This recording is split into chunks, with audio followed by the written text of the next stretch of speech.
Welcome back to the Michigan Business Beat, brought to you on the Michigan Business Network. Chris Holman here, and we're on the island today, remote. We're at the Grand Hotel for the Detroit Regional Chamber of Commerce's annual policy conference. And who should we run into? Former legislator, small business guru, and now the CEO of the Midland Business Alliance, Tony Stamas. Good to see you, bud. Chris, great to be with you as always. It is always good to have you here. Hey, give us a little of your background so people realize that there's no way that you can't right here. Well, yeah, I always say that my family's the prototypical American immigrant story. Greeks who came to this country and opened an Italian pizza shop. There you go. We've had a small business in Midland for 60 years now, and so grew up in the Midland community, got into the political process, and had the honor of serving 4 years in the state house, 8 years in the state senate. And the last 5 years I was with the great organization SBAM, Small Business Association of Michigan, which you helped lead as a volunteer in the past, and it was really fun from that small business perspective. But last fall had just a perfect opportunity. Midland's always been home.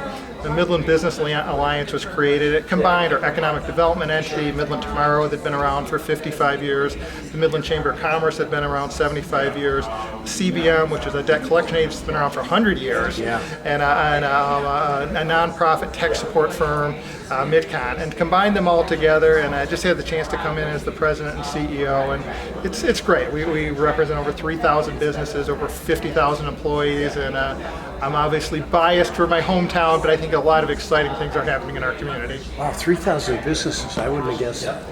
That's a big number. It is, and it's kind of at every level. Obviously Dow is just a critical part of our community.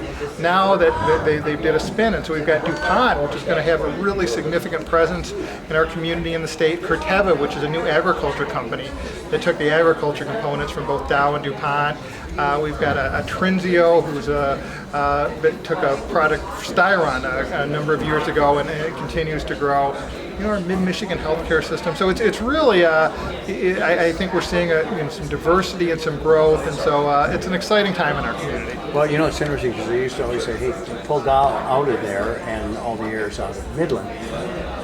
One of the things that Dow has done that I thought was really cool, they've allowed a lot of the tech transfer that they didn't feel was going to be profitable, put it in private hands and let it spin off. And a lot of neat products have come out. There are, and we've seen with this realignment that they did, some different segments are coming out, and it is exciting. I think they've always been incredibly invested in our community, and they remain to this day. But yeah, you get brilliant folks working there, and you get ideas that make perfect sense for them, and sometimes they don't. And then, okay, maybe there's another spot for those ideas. And they've always been really good partners about that, and that's, we've kind of got 4 strategies in the Midland Business Alliance. We look at innovation and entrepreneurship. We say we're the city of modern explorers is kind of our and then we look at economic development, how we attract, retain, expand jobs in our community, talent, which everybody faces, and then advocacy, how we can be a voice for the business community. And so Dow has always been a great partner in all of those. And then that innovation space, they've really walked alongside and like you said, kind of taken some of the ideas and helped to kind of give them an opportunity to grow on their own. Yeah. Well, it's kind of interesting because I want to go back to the talent issue with you guys because, as you know, I share a few things that deal with that same personnel issue. What are you doing up there? It's collaborative. There's no one solution. And a part of it is we're trying to be a bit of a conduit or a resource for the different programs that go out. Michigan Works and Delta, and the different folks who are supplying, working with our public schools. We're looking at, okay, how do we, we have a perception when someone's in 9th, 10th grade in high school. So we just did a survey with our public schools. What do you think of the community? And you got some interesting answers. Some that love it, some that can't wait to leave. Although oftentimes those are the ones that come back. But just trying to get because more and more we're starting to think about that pipeline of I've got a son who's in 7th grade. Well, it's not too early to start thinking about different career paths and opportunities. And I think most of us kind of look at what our parents did. and you see that's what you know, but there's a whole world out there. And so we're trying to work about how we can kind of, in that area of retaining, how we can expose them to the different ideas, the different opportunities out there. A track that's just kind of telling our story as a community. We think there's a lot to do. If you come to downtown Midland, you'll see, the night when the Loons are playing baseball downtown, you just see a really vibrant community. And and then how we can kind of just help develop. Some folks, how many times do people change careers anymore? And so finding a new skill set or taking that skill set and plugging it into a different setting. Well, getting the data is step one, knowing what you're doing.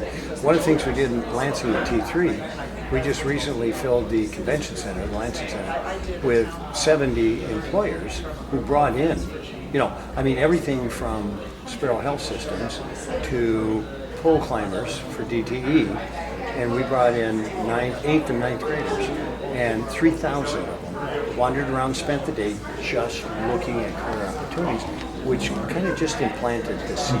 Absolutely, and we're doing a regional event like that this fall, and that's exactly it, just kind of exposing them to things that they might not have ever seen, but their skill set, their interest areas might be a perfect fit, and sometimes it's just getting a little foot in the door, being exposed to it. And I often think if you're looking at something just at the most basic level that may not be that interesting, and you're still thinking, that's a good sign that may be a good area for you to explore. Well, it's amazing how many families do not talk about careers early on, and so this is important stuff. Tony Stamas, thanks so much for coming down. We appreciate it. Thanks, Chris. Great to be with you. It's always good to see you.